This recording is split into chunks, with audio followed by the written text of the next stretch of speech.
Our network actually reached out to us, which was wonderful. They were wanting to establish their practices as being more inclusive and supportive of diversity. The focus of the session was very much around the role that neighbourhood houses have, and then we were particularly keen for participants to get take-home examples and ideas to implement within their neighbourhood houses. There was definitely a genuine interest from the group and a lot of passion and wanting to improve and wanting to do better, which is amazing and really wonderful to work with. The actual workshop was done in a way that really created food for thought for the people that were there. And I think most importantly what it did was to really bring it down to the neighbourhood house sector, and that was fantastic. So what is happening in your neighbourhood houses? You know, what are you personally doing as coordinators, board members, volunteers to ensure LGBTQI gender diverse people know that it's okay to come to your neighbourhood house and they will be treated respectfully. It was a really positive session. We loved how much discussion all of the attendees had around different ideas that they had for making their particular neighbourhood houses more inclusive and supportive of the LGBT community.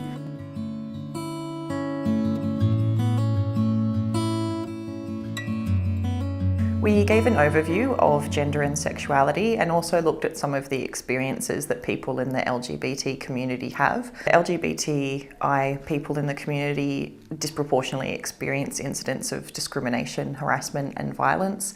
A lot of the people that we work with at GASP have trouble accessing services, are dropping out of school, having trouble engaging and sometimes even trouble with getting jobs because of those instances of discrimination happening in the community. Discrimination is painful and it impacts enormously on people's lives, and what we know from the statistics for young same-sex attracted and sex and gender questioning young people is issues like self-harming, suicide, drug and alcohol abuse.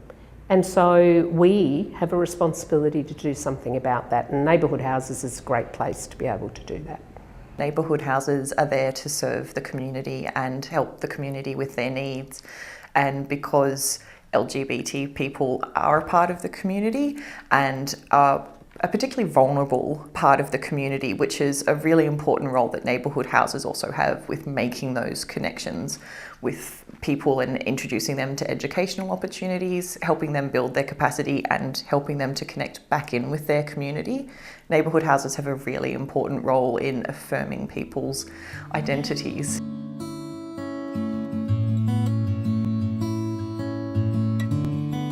It's really important for organisations to have in place proactive policies and approaches to be able to assist that community, connect with that community and to make them feel welcome.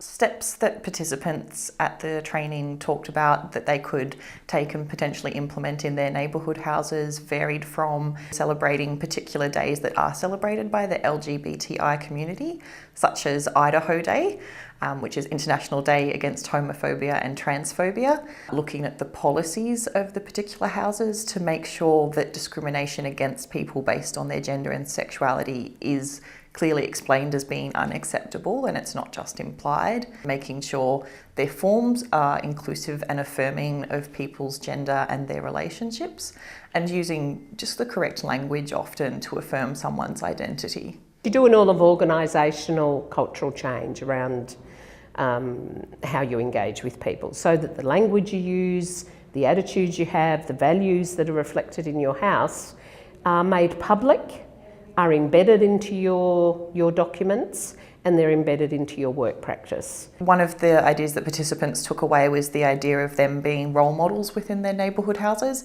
It is really important for people to have that information, to share that information, and be willing to have those conversations with other staff as well to make sure that everyone is as welcoming and inclusive as they're able to be.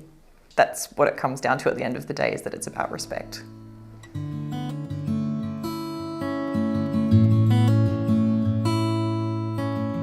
It's quite a volatile time, politically speaking, with regards to the community at the moment. So for somewhere like the neighbourhood houses as a group to stand up and say, you know, we are proud and we are supportive and we welcome you into our centres is a very powerful thing. This is a time of social change in relation to same-sex marriage, for example. Perhaps the neighbourhood houses can make a statement saying, a simple statement saying we support the LGBTQI community during this time. I have to act as an advocate for same-sex attracted and gender diverse or gender questioning young people because I'm in a position to be able to do that. We need to be advocating on their behalf, and that we also need to simply be making our neighbourhood houses a safe place for everyone. I think we all have impacts on other people, even when they're just small changes. And I mean, neighbourhood houses are essentially the heart of the community. So the more people that they can positively support and influence, there is that ripple effect throughout the community.